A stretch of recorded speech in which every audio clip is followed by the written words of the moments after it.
ito ay kasama po natin si Fire Senior Superintendent Sergio Soriano Jr., ang BFP NCR Director. Magandang hapon po, sir.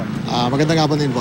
Dito po sa nangyaring sunog, initially yung pong hinala, isang sumiklab na telebisyon o nag-spark na telebisyon. Yes, isang telebisyon na nakasaksak at allegedly nag-spark. Doon na nagsimula yan, sir. Opo.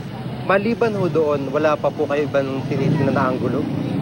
Wala pa so far. Yun ang dahilan ng pagsimula ng sunog. Opo. At yung pag-responde nyo, hindi ho ba naging mahirap pagpasok doon sa komunidad na ito?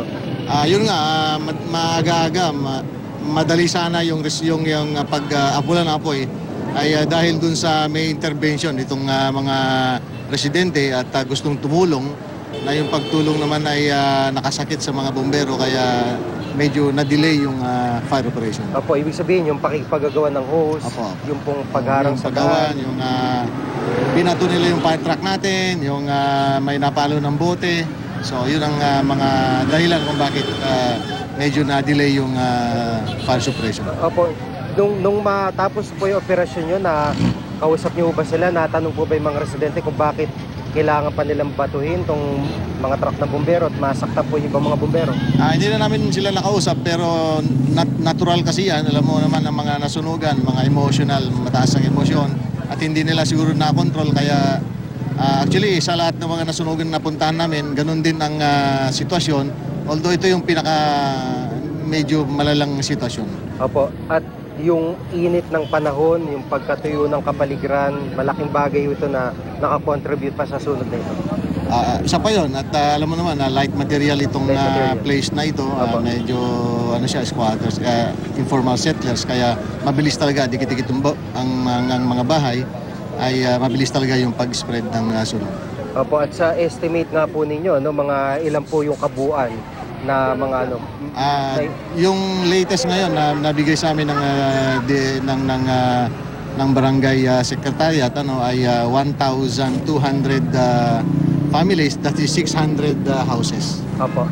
Maraming po salamat sa pagkakataon. Si Fire Senior Superintendent Sergio Soriano Jr., Director po ng BFP NCR. Kasama din po natin si Chief Inspector Rodriguez, Fire Marshal naman po ng Malabon. Magandang hapon po rin, sir. Magandang hapon po, sir. Yung pong pag-responde ng inyong team galing dito sa Malabon, naging mabilis po ba o naging mahirap din para makapasok sa lugar? Yung pag-responde po ng mga fire trucks po natin, sir, both in government and volunteers po, napakabilis po, sir. Naging problema lang po namin, sir, yung mga taong po, nakikipag-unahan po sa amin na agawin po yung hose, yung naglalabasan po yung mga gamit. So naging cause po ng delay din po namin para makapasok po yun. Opo. Kumbaga parang ang intention nila dito, kanya-kanya muna. Opo. Yung bahay na nila siguro nasusunog, yun ang uunahin po nila. Yes, sir. Opo. Bali, actually, sir, confine na sana, sir, yung ating sunog. Kasi, sir, may mga reports po, sir, na may mga pinapalo po.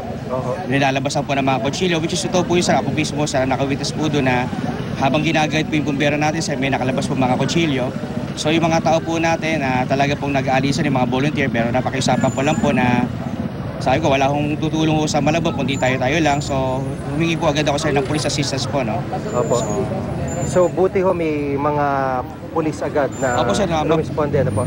Mabilis po yung naging responde po ng ating mga pulis sa pamumuno po ni Kerel Abad po. Nagpadala po siya agad dito ng mga SRU teams at mga additional policemen po. Doon lamang po sila napakalma? Opo, sir, kasi marami na po yung police. Mga around 20 police na po ang kumalit po sa area, sir.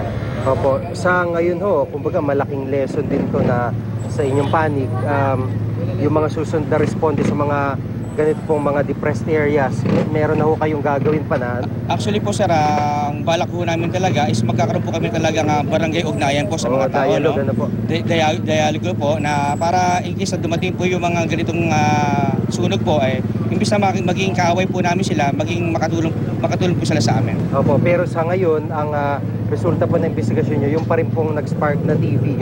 Isa po yun, sir, sa mga tinitingnan po natin yung angulo na sanhi po na ating sunog. Maraming salamat po sa pagkakataon. Si Chief Inspector Rodriguez, Fire Chief Inspector Rodriguez, siya po ang Fire Marshal dito sa Malabon.